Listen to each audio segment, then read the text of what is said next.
कन्हान नदीपात्रात मेट्रोच्या कामाच्या नावाखाली रात्रभर अवैध उत्खनन, बड्या कंत्राटदाराची मुजोरी। कन्हान भागात मेट्रोच्या कामाच्या नावाखाली मोठ्या प्रमाणावर अवैध गौण खनिज उत्खनन सुरू असल्याची धक्कादायक माहिती समोर आली आहे। या प्रकरणात एका खासगी कंत्राटदाराची भूमिका संशयास्पद असून प्रशासकीय अधिकाऱ्यांना हाताशी धरून हा प्रकार सुरू असल्याचे बोलले जात आहे।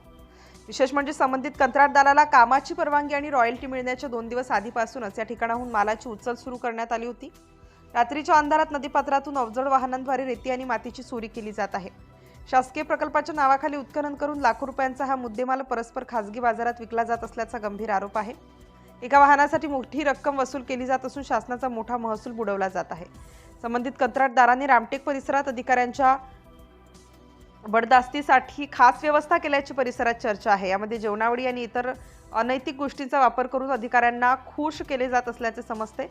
बाहेरून विशेष व्यवस्था करून अधिकाऱ्यांची सोय लावली जात असल्याचा धक्कादायक प्रकारही समोर येत आहे। याबाबत स्थानिक पोलीस प्रशासनाकडे विचारणा केली असता त्यांनी संबंधित कंत्राटदाराकडे परवानगी असल्याचे सांगून कारवाई करण्यास टाळाटाळ केली।